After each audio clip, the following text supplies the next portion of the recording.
Our next guest is a six-term senator now running as Democratic candidate for president. This is his new book entitled Promises to Keep. Please welcome your senator from the great state of Delaware, Senator Joe Biden. I just caught a glimpse of the two of us walking back to the area here, and I thought, wow, this would be a wonderful ticket, you and me. I think I'd be happy to be your vice look president. at how great we look. Huh? I'll tell you what. No. Maybe you could finance our campaign. I'll take care. I'll do whatever I can. Hey, I got that on me. Now listen, but I would like to be the vice president, and I would be the guy that would offer to resign when stuff went ugly. Oh no, okay, fine, I'll quit, and then I'll leave. What do you mean you're not anything like Cheney? No.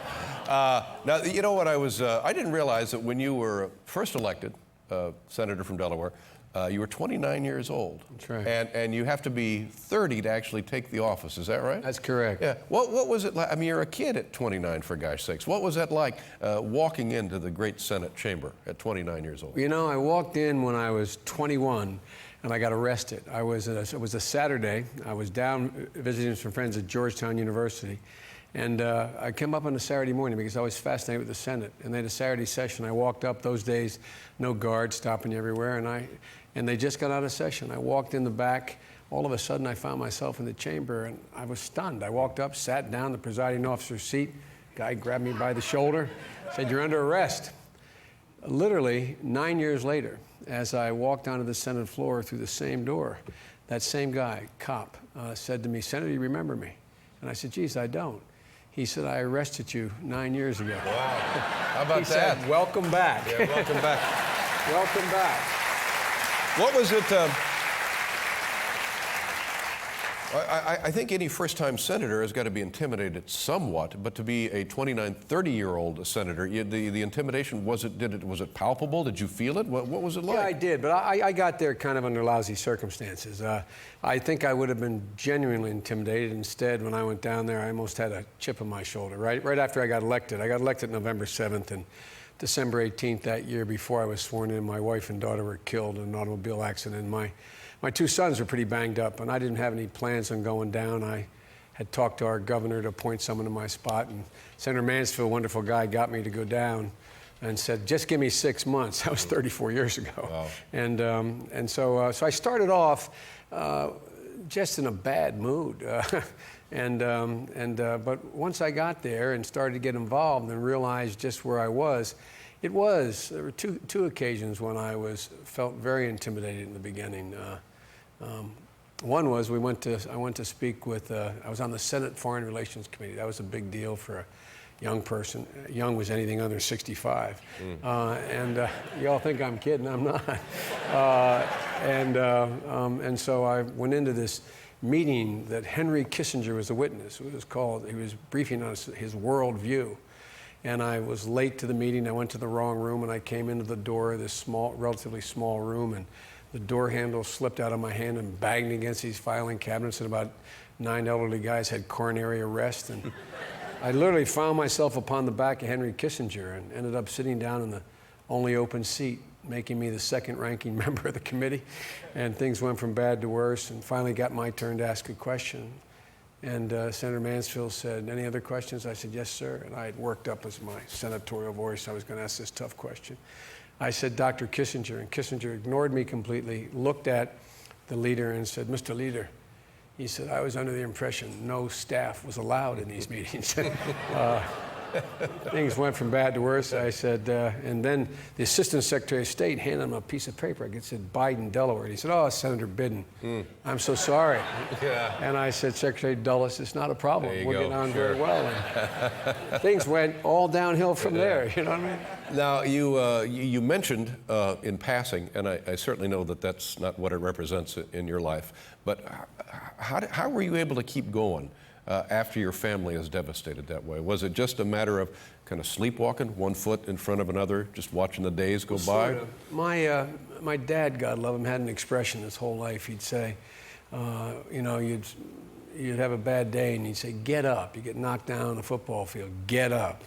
Anything that happened, the refrain was, "Get up." And it was sort of getting up. It reminded me of when I played football in high school and a little bit in college. You know, you had to do these wind sprints, and the only way I could do 20 wind sprints, say one more. And I consciously at the time, and I'm sure a lot of people out here have gone through things similar or worse than I did. And what you do is you just get up, and go through that day. But I had a real incentive. I had 2 young boys to raise, and I went home every night. I still do, and everybody thought, God, isn't that nice? He's going home. He's being responsible father. Hell, I needed to go home for me with them. So that was just get up. You just do it. How old were your boys when they lost their mother? They were 4 and 5, not quite 4, not quite 5. Lord. But look, you know, I was really lucky. I have a sister who's incredible. We have an expression in my family: if you have to ask, it's too late. And my sister, literally, she and her husband gave up their apartment. When I got home from the hospital, I wasn't in the accident. When I got home from the hospital, she had already moved into the house. And 5 years later, got lucky, got married, and came home, and she had moved out. I mean, it was pretty nice of her, wasn't it? Let's talk about.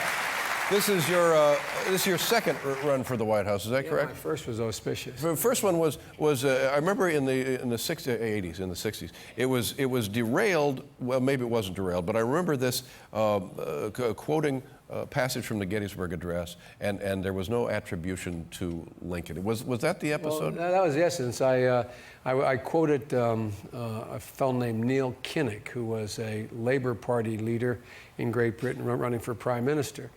And I quoted him all the time, but this time I didn't quote him. I just screwed up. I made a mistake. And one of the other campaigns that said gave me a sharp elbow, and then I became Biden the plagiarizer, Biden the guy who didn't. And look, I mean, I don't think you knew at the time that there was an oversight. Yeah. No, it was flat mistake on my part. Yeah.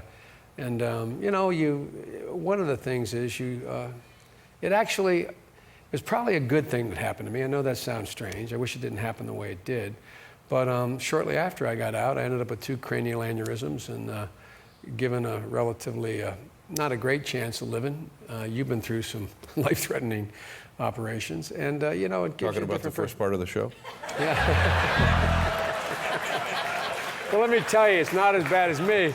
I flew up on U.S. Air, But anyway, so it had nothing to do with Lincoln and nothing to do with the Gettysburg Address. No, but it was the same principle, though. Yeah. Same principle, man. I tell you, it would have been harder that way. So, but now, how do you like your chances now for the White House? Well, I think my chances are good. I have no money. I have no obligations. I have no support. No, I think they're really good. Look, I think as long as the single central issue facing the country is national security, the war in Iraq, terrorism, as long as that's the case, and as long as I can raise, which I think I can, $20 to $25 million, not $100 million like others are raising, I'm in the game. I think I am, we all do, I guess. I think I'm the most qualified person at this moment in our history. And why does a person even want this job now? Because whoever gets it really is inheriting quite a mess. You know, Dave, if you ever wanted to be president, this is the time to be president, because you literally have a chance that only occurs about every 60, 70 years in American history. You got a chance to literally change the direction of the world. And if we keep going the direction we're going, we're in real trouble. And the rest of the world, I know most of these other world leaders, not because I'm important, I've just been hanging around a long time. I've gone to meetings with them when they were young parliamentarians and now running their countries. And they're desperately looking for somebody who can reestablish America's place in the world. And I think it's available. I think the American public is ready to do great things. They're not afraid of any of these challenges. And how's your health now? Everything good? Good. Thank you very much for being here. This is the book, Joe Biden Promises to Keep. Have a great campaign. Thank you very much for being here.